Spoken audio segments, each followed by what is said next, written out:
Bonsoir, mesdames et messieurs, amis téléspectateurs. Grande est notre joie de vous savoir si nombreux devant vos postes téléviseurs pour suivre votre magazine préféré, Gros Plan. Comme vous le savez, nous avons pour coutume vous présenter des sommités, des grandes personnalités, de gens qui ont une histoire avec ces pays, une histoire avec un grand peuple. La République démocratique du Congo, en ce jour, vous le savez, est émaillée d'un bon nombre de serviteurs de Dieu, d'hommes de Dieu. Les uns ont une bonne réputation, tandis que les autres ont une réputation marginalisée. Sans beaucoup plus tarder, je vous laisse ce soir dans ces magazines Gros Plan. Nous allons faire focus sur un invité de marque à la personne du révérend pasteur Jean Bosco Kindomba, les leaders, les visionnaires de l'Église sont précis. Sans beaucoup plus tarder, je m'en vais tout de suite les saluer. Je leur dis bonsoir pendant qu'il fait jour, mais parce que cette émission est diffusée dans la soirée. Et je le vois en lui disant bonsoir, pasteur. Bonsoir bien-aimé, bonsoir à nos chers téléspectateurs. Oui, quand on parle de révérend pasteur Jean Bosco Kindomba, certains le disent bishop et d'autres archibishop. Présentement dans ces magazines gros plans, quand on parle de votre personne, qu'est-ce qu'on peut entendre? Je suis Jean Bosco Kindomba, pasteur. Je ne dis pas pasteur Jean Bosco parce que ce n'est pas un titre, mais c'est une fonction. Je le suis par appel, par vocation. Euh, je, je, il y en a ceux qui m'appellent bishop et tout ce qui vient après. Bon, peut-être c'est par rapport, n'est-ce pas, à la considération que chacun et de l'ancienneté que j'ai dans le ministère, mais moi-même, je me considère comme un pasteur. Vous-même, vous considérez comme pasteur. Pasteur. Parlons de votre vocation dans votre ministère, si je puis l'employer en ces termes. La plupart d'hommes de Dieu, je cite Moïse, Abraham, ont fait des rencontres assez spéciales avec ce qu'on appelle la divinité. Voulez-vous nous dire comment ça a été votre appel? De prime abord, Dieu n'est pas monophasé ni monolithique. Dieu, c'est un Dieu de diversité. Vous allez le constater, ce n'est pas de la même manière qu'il a choisi Paul, qu'il a choisi aussi Moïse et bien d'autres que nous voyons dans la Bible. Mais ce que nous savons que le choix de Dieu précède même notre existence ici sur la terre. Et ce que s'est passé dans ma vie déjà, hein, c'est ce que ma mère me rencontre, n'est-ce pas, quand elle était enceinte de moi. C'était des moments difficiles, c'était vraiment dans le parage, n'est-ce pas, l'indépendance de la République démocratique du Congo, parce que je suis né le 14 juillet 1960, 14 jours après l'indépendance. Donc c'était des moments de troubles, des moments très difficiles, qu'elle avait ces douleurs d'accouchement. Donc pendant qu'elle s'en allait pour la maternité, il n'y avait pas de voiture, il n'y avait rien, il n'y avait pas de bus, donc à pied qu'elle est partie, et il y avait des balles qui crépitaient de gauche à droite. Mais avant cela aussi, un jour, ma mère et sa famille, c'était dans la commune de Bandalungwa, les parcelles à l'époque n'étaient pas clôturées.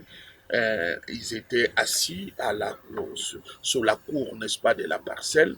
Un prophète de Dieu est passé par là, qui est entré dans la parcelle pour dire à ma mère que l'enfant qui naîtra, n'est-ce pas, d'elle sera un serviteur de Dieu, un prophète, bon, je n'aime pas le terme, mais grand serviteur de Dieu, un, un serviteur de Dieu. Et voilà, donc je suis né comme tous les autres, j'ai grandi et Dieu m'a fait la grâce de le connaître déjà à l'âge de 17 ans, très tôt. À 17 ans, je l'ai connu. Et quand je le connus de 2 ans après, c'est comme je sentais que Dieu m'appelait au ministère, ce que je refusais. Je luttais avec Dieu durant plus de 6 ans. Je ne voulais pas devenir pasteur parce que je trouvais que c'était une tâche très, très, très, très, très, très difficile. Et à mon refus, j'ai présenté les examens d'État plus de 5 fois. J'ai échoué. Entre-temps, je ne pense pas que je suis moins intelligent. mais je comprenais que j'étais en train de me bagarrer avec Dieu.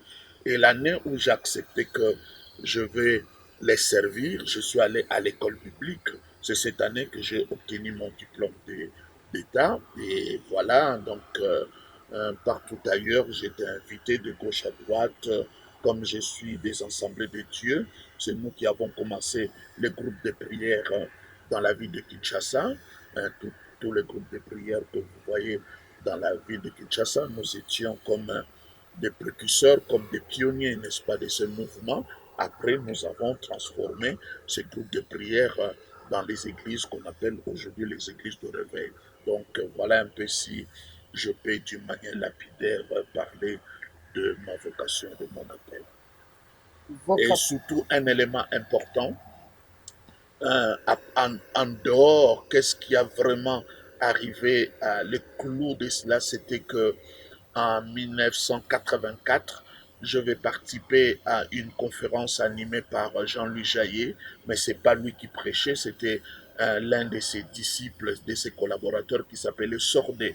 Et l'étude, n'est-ce pas, de son enseignement, c'était au Palladium, à l'époque sur le boulevard du 30 juin, c'était sur la vie de Jérémie. Jérémie qui refusait l'appel de Dieu, Dieu qui l'a choisi depuis les seins de sa mère, qu'il a déjà mis à part. Et belle coïncidence, il a dit que Jérémie avait 24 ans et j'avais 24 ans aussi cette année-là. Donc, je quitte, n'est-ce pas, de cette conférence, je vais à l'église protestante qui était à côté de là où j'ai habité, c'est une église baptiste, un prédicateur qui était invité là-bas, qui va parler qu'il y a beaucoup de gens, Dieu les appelle pour une raison ou une autre, ils refusent l'appel. Donc, j'ai beaucoup d'éléments comme ça qui m'ont convaincu que Dieu me voulait pour son ministère. Déjà, à l'époque, je me rappelle, docteur Ngala Sipet témoin beaucoup de gens. J'étais le genre de jeune homme que le matin, je me réveille, je prends ma Bible, je vais sur la route du Congo central, village après village. C'est la même chose que je fais. Je prends mon bateau en Mbandaka, j'ai repris notre bateau au Zongo, j'ai traversé la République centrafricaine, jusqu'au Tchad, Cameroun, partout ailleurs, Bafoussam, Samélima.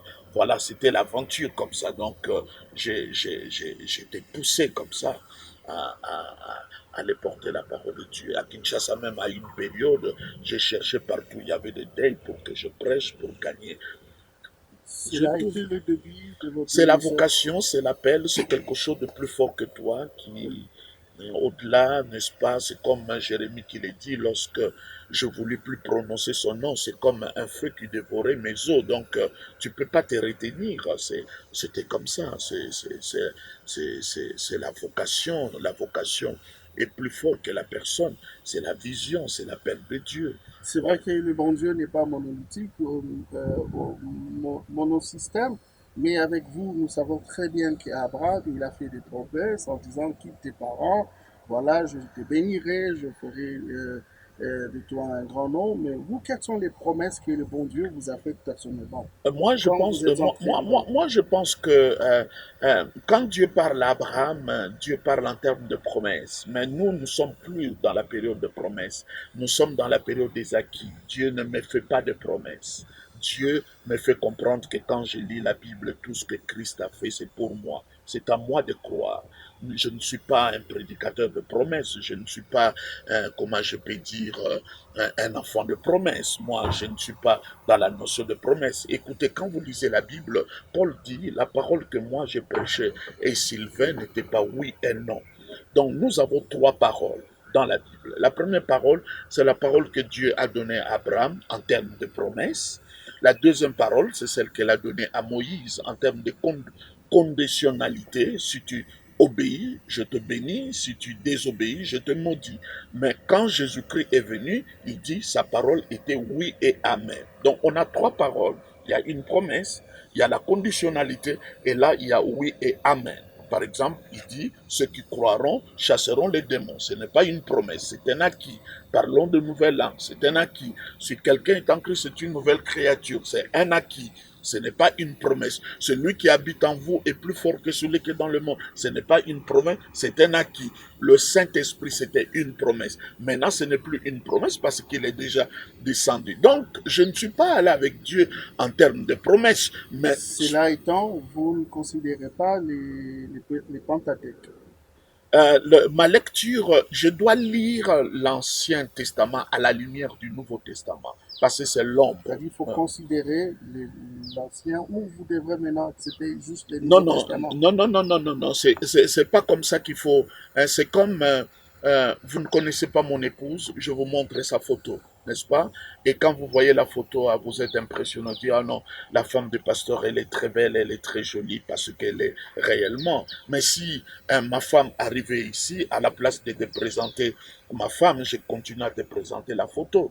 Tu trouveras que c'est pas normal. Ou bien, si elle arrive, au lieu de l'embrasser, elle, j'embrasse la photo qui est l'ombre, qui est l'image d'elle. Elle sera scandalisée. Donc, l'Ancien Testament, c'est la photo. Nous sommes dans la réalité. Ce n'est pas pour autant que nous allons jeter la photo parce qu'il y a la Il faut réalité. rester dans les contextes entre l'Ancien Testament et le Nouveau Testament. Où est la photo, où est la femme? Ben, non, la photo est la réalité, tu veux dire. Oui, La photo, la Bible dit que l'Ancien Testament, c'est l'ombre l'ombre des choses à à venir. venir, c'est l'image, ce sont des allégories, ce sont des types, ce sont des images. Donc, la réalité est en Christ. C'est comme ça que quand je lis l'Ancien Testament, je ne cherche pas les Philistins, les Amalécites, les Goliaths. Moi, je cherche Christ quand je lis l'Ancien Testament parce qu'en fait, il s'agit de lui partout dans l'Ancien Testament. C'est comme ça, après sa résurrection, quand il va marcher avec les disciples d'Emmaüs, et ses disciples ne savaient pas que tout ce que l'Ancien Testament parlait au sujet de Jésus-Christ. Et qu'est-ce que Christ fait? La Bible dit, il a commencé à leur parler de Moïse, à partir de Moïse, de le psaume, le prophète, il leur parlait de ce qui les concerne. Jésus-Christ a dit quelque chose de formidable, cher journaliste. Il dit, vous lisez les Écritures. Quand on parle Écriture, il s'agit de l'Ancien Testament. Vous croyez en elle et la vie, elle parle de moi. Donc quand tu lis les Écritures, l'Ancien Testament, il s'agit de Christ. Il ne faut pas chercher les Philistins, laissez-les tranquilles et C'est les vrai que la Amalécites. Bible est christocentrique, c'est-à-dire centrée sur Christ, sur le Christ lui-même. Mais ici, nous voulons un tout petit peu faire un focus, un gros plan sur votre ministère. Quand Dieu vous est apparu, quelles sont les promesses qu'il vous a Je dis faites? qu'il m'a fait aucune promesse. C'est Vous ce que je... n'hériterez pas le royaume des cieux. Pardon? Vous n'hériterez pas le royaume des cieux, donc. Comment ça?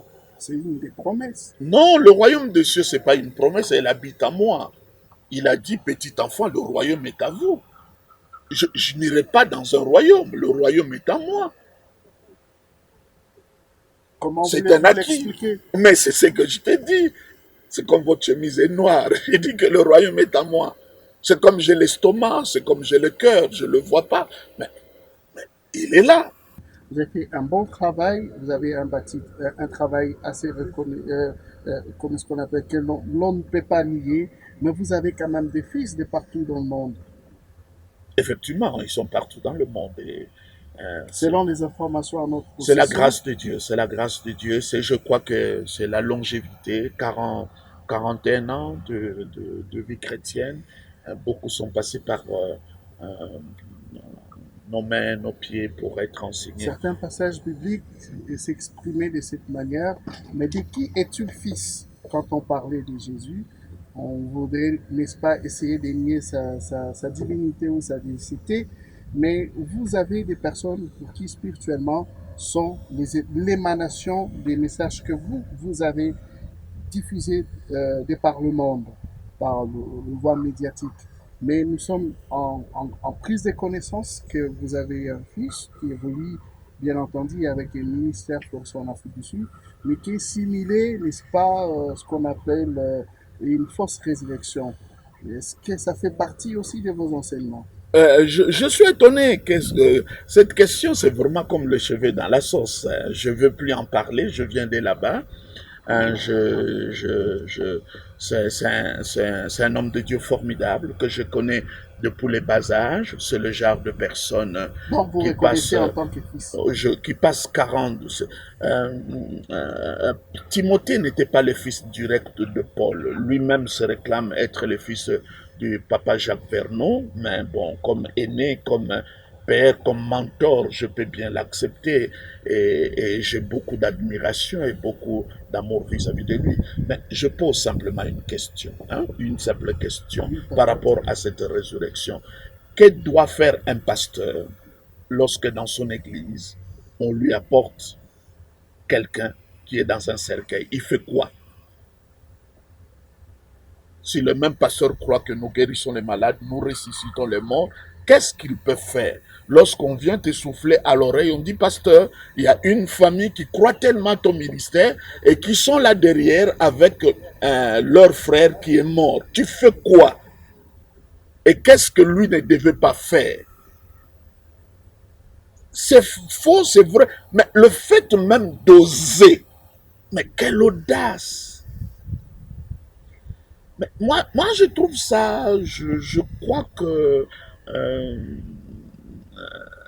comme je l'ai dit, j'ai dit que Vous c'est affirmez que c'était une vraie résurrection? lui-même a dit déjà à partir de cela que je, le monsieur était, il était en train de respirer. Il a dit ça. Il faut voir la vidéo. Il dit, il respire. Il a dit ça. Donc on l'a amené et le gars a respiré. Mais qu'est-ce qu'il devait faire si ce n'est que prier? Est-ce qu'on peut reprocher à un pasteur d'avoir prié pour quelqu'un qu'on a amené? Je ne sais pas. Je viens de là. Je ne peux pas le renier. Ce n'est pas au jour au lendemain, je dirais autre chose. Parce que j'ai habité chez lui à la maison. En Afrique du Sud, quand je veux, c'est là où j'habite. Même quand je suis là, je peux que le voir durant 30 ou 40 minutes. Tout le temps, il est dans sa chambre en train de prier. Et je me réveille comme ça, je dis non, c'est un faux tout cela. Mais non, que les autres le disent, mais moi qui les connais, je ne peux pas les dire. Je ne peux pas les dire. C'est comme je l'ai dit, je les connais de bas âge. Selon les informations à notre possession, les Lazars de l'Afrique du Sud, c'est comme ça ce qu'on l'appelle, serait entre guillemets son caméraman. Mais c'est même faux parce que ça a été prouvé. Il ne faut pas manger l'arbre de connaissance du bien et du mal que j'appelle Facebook. C'est un arbre qui a mené Adam et Ève de sortie du jardin d'Éden. Il ne faut pas manger de ces fruits de cet arbre-là. Sinon, tu vas sortir de ton jardin d'Éden. Facebook. Et donc, aux yeux de toute la communauté chrétienne qui nous suivent sous d'autres cieux, que ce soit au Congo et ailleurs, parce que Molière est sur bouquet satellitaire, vous affirmez que c'était une résurrection Je parle pas d'une... authentique. Non, je parle pas. Je connais les réunions, par exemple, de Catherine Kuhlman. Les gens étaient guéris déjà à l'idée d'aller à la réunion de Catherine Kuhlman. On attribuait ça à son ministère. Il y a même des gens qui étaient guéris dans le bus, même avant d'atteindre la salle de la réunion. Et là, on amène une personne, parce qu'une famille estime que qu'il y a un ministre de Dieu ici qui a l'onction du Seigneur, qui croit au miracle, qui croit à un Dieu qui est illimité. Ils ont amené, qu'est-ce que le pasteur devait faire? Il pouvait que prier. On ne peut pas reprocher un pasteur par rapport à ça. On ne peut pas les reprocher par rapport à ça. Vous avez... Parce que cette tendance d'attribuer tout au diable quand ça nous dépasse, on appelle ça le péché contre le Saint-Esprit. C'est très dangereux. Ah, vous parlez du Saint-Esprit. Mais je l'aime beaucoup. Tu crois que je suis ennemi du Saint-Esprit? Je t'ai dit, le Saint-Esprit, c'est lui qui rend vital ce que Christ a accompli légal. Je sais que vous n'êtes pas habitué avec ces termes. Quand on vous parle du Saint-Esprit, vous parlez en termes de puissance, de tomber. Mais moi, je vous parle, son vrai travail, ce n'est pas ça. Il est venu rendre vital ce qui est légal. C'est là le rôle et le premier travail du Saint-Esprit. Et quand Christ parle du Saint-Esprit, il dit le consolateur. Il ne parle pas d'abord en termes de puissance, il parle en termes de quelqu'un d'un advocatus, celui qui se met à côté de nous, celui qui nous console. Donc son travail, c'est rendre vital. C'est comme ça la Bible dit que le Saint-Esprit crie dans nos cœurs Abba Père. Il ne convainc pas du péché. Ce n'est pas son travail. Il convainc le monde du péché. Mais moi, il me convainc de la justice. Il convainc que le diable est jugé. C'est ce que je vois dans la Bible. Donc moi, je reste dans la Bible et le Saint-Esprit. Mais sans le Saint-Esprit, il n'y a pas de vie chrétienne. Mais le Saint-Esprit, ce n'est pas les sensations, c'est une personne. C'est un enseignant, c'est une personne. C'est un ami. Je vis avec lui au quotidien. Il n'y a pas de moment où je vis sans Saint-Esprit, parce que Christ me l'a envoyé. Puisque nous sommes presque à la fin, mais vous savez, on dit, il vaut mieux la fin d'une chose que son commencement. Êtes-vous sûr d'avoir atteint l'objectif de votre appel? Je suis encouragé par ce que je suis en train de vivre et je pense que le maître sera content de moi les jours que je vais le rencontrer parce que je suis porteur d'un grand message, le message de la grâce, de l'œuvre parfaite, complète, totale du Christ, de l'amour inconditionnel de Dieu. Je suis porteur de ce message du christocentrisme, remettre Jésus-Christ au centre. Je suis porteur de ce message qui fait comprendre aux chrétiens il y a une vie avant la croix et après la croix. Cela veut dire après la croix, on ne peut pas parler des envoûtements, on ne peut pas parler des liens, on ne peut pas parler de possession démoniaque par rapport aux chrétiens, on ne peut pas parler de toutes ces choses-là. On est en Afrique, hein? Vous êtes consciencieux de ce que vous déclarez? Si vous voulez africaniser la Bible, donc à la place du figuier, nous allons dire avocatier.